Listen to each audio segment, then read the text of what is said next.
très très grand merci, une grande gratitude de nous recevoir ici parce que c'est un lieu magnifique, comme vous l'avez dit, et on sait que vous avez une réputation de générosité et de bonté, donc une fois de plus, vous l'avez prouvé, merci encore.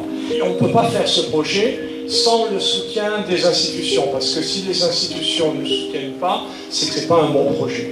Notre vie est pleine d'imprévus. Il y a des moments de bonheur, mais aussi des moments d'épreuve et des moments de drame. Depuis cette date, depuis un an, nos vies ne sont plus les mêmes.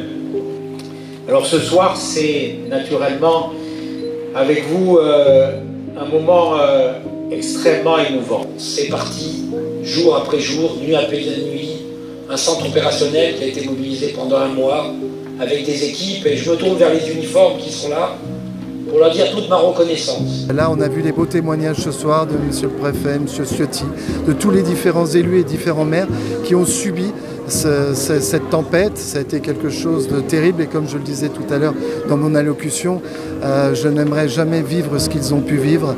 En quelques secondes, quelques minutes, de perdre un être cher de sa famille ou sa maison, de se retrouver isolé dans une tourmente terrible. Et puis voilà, c'est ma manière à moi d'accompagner le lancement de ce projet et je leur souhaite une longue vie et surtout de vendre énormément d'exemplaires parce que tous les fonds seront reversés à une association qui s'occupe de tous les sinistrés de la tempête Alex.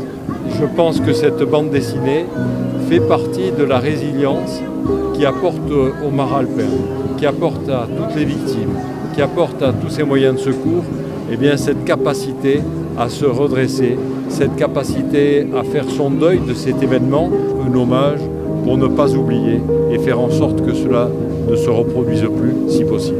Avec la sortie de cette BD, nous abordons la phase de commémoration.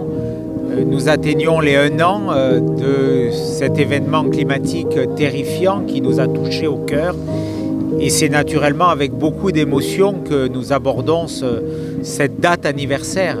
Le sens de cette BD, c'est une BD à la fois mémorielle et solidaire, humanitaire. Donc, on y tenait absolument avec Cédric Fernandez. Naturellement, on relate dans cette BD le drame, mais on évoque aussi la renaissance, la reconstruction. Elle est porteuse d'espoir, cette BD. La tempête Alex, c'est une décision qu'on a prise immédiatement lorsque Yvon Bertorello nous a contactés et pouvoir apporter notre pierre à cet édifice pour faire qu'il reste une empreinte avec cet ouvrage est quelque chose pour nous d'important et c'est vrai que la bande dessinée était importante pour faire circuler ce message.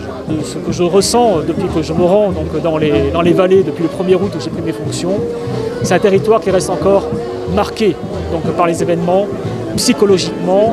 Et pour mon rôle, je le définis comme suivant, c'est de faire en sorte que la gendarmerie participe à la reconstruction de ce territoire. Donc c'est l'objectif que j'ai assigné aux brigades. Cet objectif, je pense, est tenu. Et la gendarmerie continuera à tirer son rôle dans cette reconstruction et dans ce retour à la normale qui reprendra du temps.